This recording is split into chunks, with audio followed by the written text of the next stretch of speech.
शांति। आज की मुरली में सत्यनारायण की कथा आई है। तो सत्यनारायण की सत्य कथा क्या है वो हम सुनते हैं और उसका भावार्थ क्या है वो भी हम सुनेंगे। तो कथा कुछ इस प्रकार है। भारत में अनेक लोग सत्यनारायण का व्रत रखते हैं और कथा भी सुनते हैं। सत्यनारायण की कथा में लिखा है कि यह व्रत दुख और शोक आदि को शांत करने वाला, धन धान्य बढ़ाने वाला, सौभाग्य देने वाला तथा सब जगह विजय प्राप्त कराने वाला है। बताया गया है कि यह कथा नैमिषारण्य तीर्थ में सूत जी, जो कि व्यास जी के शिष्य थे, ने शौनक आदि 88,000 ऋषियों को सुनाई। परंतु जब मनुष्य प्रचलित सत्यनारायण कथा पढ़ता या सुनता है तो इसमें ना तो श्री नारायण की कोई जीवन कहानी है, न सत्य स्वरूप परमात्मा का कोई परिचय है और ना ही किसी व्रत की व्याख्या की गई है। केवल लिखा है कि अमुक अमुक ने इस व्रत को किया तो उसे धन धान्य, मुक्ति और वैकुंठ पद की प्राप्ति हुई, और अमुक अमुक ने इस व्रत को न करने का संकल्प किया व व्रत का प्रसाद नहीं लिया तो विपत्ति व दुख में पड़ गए। उदाहरण के तौर पर इसमें सबसे पहली कथा तो यह है कि काशीपुरी में शिवानंद नाम का एक अत्यंत निर्धन ब्राह्मण था, जो कि भीख मांगने पर भी भूख से पीड़ित रहता था। भगवान उसके सामने एक बूढ़े ब्राह्मण के रूप में आए और उन्होंने उसे सत्यनारायण का व्रत करने के लिए कहा। उस व्रत को करने से उसे धन संपत्ति तथा सुख का लाभ हुआ। दूसरी कथा लकड़ी बेचने वाले एक निर्धन भील की है। वह भी इस व्रत को करने से निर्धनता, दुख तथा शोक से छूट गया और अंत में वैकुंठ पद को प्राप्त हुआ।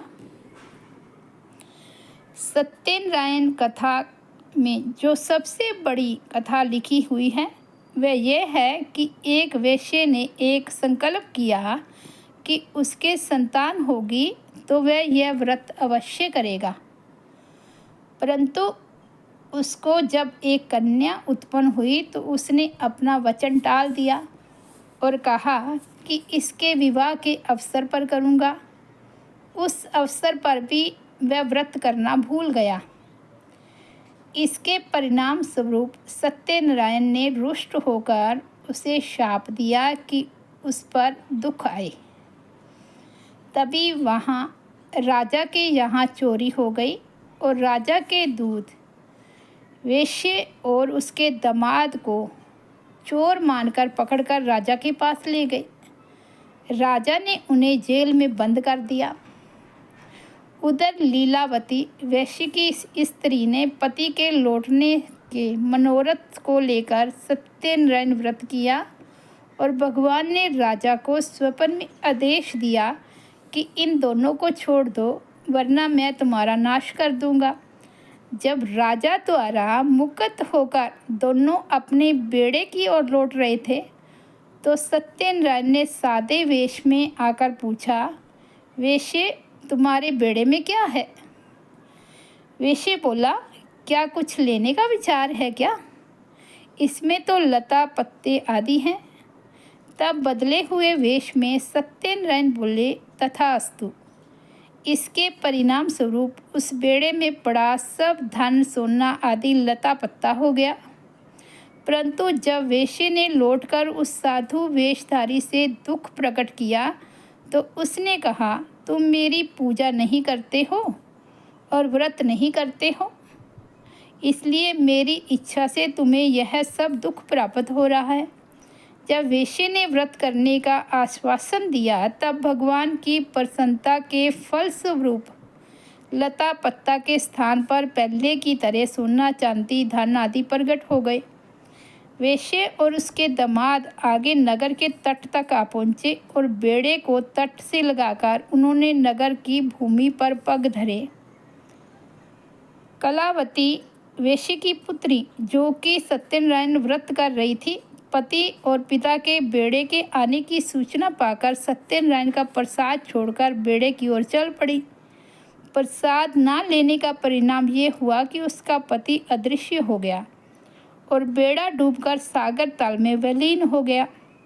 परंतु जब कलावती प्रसाद खाकर लौट आई तो उसका पति पुनः प्रकट हो गया और डूबा हुआ बेड़ा भी तैर आया।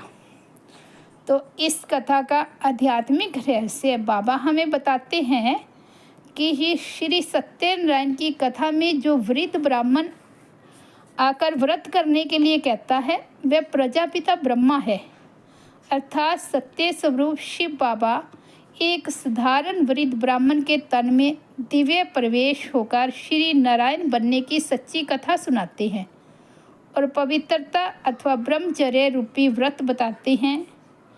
शिव परमात्मा उसी वृद्ध प्रजापिता ब्रह्मा रूप ब्राह्मण द्वारा ही कंगाल भारत को कंचन के महलों वाला सतयुगी पावन भारत अथवा स्वर्ग बनाते हैं। उसी रूप में भीलों के समान प्राय निर्धन बने भारत को परमपिता शिव धनवान बना देते हैं और व्यापारियों के भी डूबे हुए जीव रूपी बेड़े को निकालकर पार उतारते हैं। सतयुग में सर्वगुण संपन्न मर्यादा पुरुषोत्तम 16 कला संपूर्ण श्री सत्यनारायण थे। वह ही त्रेता में 14 कला संपन्न चंद्रवंशी बनते हैं। धीरे धीरे वह 5 विकारों के जाल में जकड़ते जाते हैं। तब द्वापर में केवल 8 कला ही बचती है। आत्म अभिमानी से देह अभिमानी और पूज्य से पुजारी बन जाते हैं। कलयुग के अंत में जब पूर्ण विकारी बन जाते हैं तभी मनुष्य आत्माएं भी बहुत दुखी बन जाती है। तब अपने बच्चों की पुकार सुनकर पतित पावन परमपिता परमात्मा शिव गीता में अपने वचन अनुसार इस कलयुगी आश्रय संपदा वाली सृष्टि पर दिव्य रीति से अवतरित होते हैं। जिस साधारण एवं वृद्ध मनुष्य के शरीर में अर्थात सत्यनारायण के 84वें जन्म में प्रवेश करते हैं उसे उनके पूर्व के सभी जन्मों की कथा सुनाकर पति से पावन बनाते हैं और मुक्ति जीवन मुक्ति का भागी बनाते हैं। यही है सत्यनारायण की सच्ची कथा। यही वो कथा है जिससे श्री नारायण फिर से सर्वगुण संपन्न बनते हैं। वास्तव में किसी भी नियम या दिव्य गुण को धारण करके उसे अपनाए रहने के लिए दृढ़ संकल्प किए रहना ही व्रत लेना है। इस प्रकार जो कोई इस सच्ची कथा को सुने और पवित्रता का व्रत धारण करे तो वह अवश्य ही नर से श्री नारायण बनता है। तो ये है सच्ची सच्ची सत्यनारायण की कथा।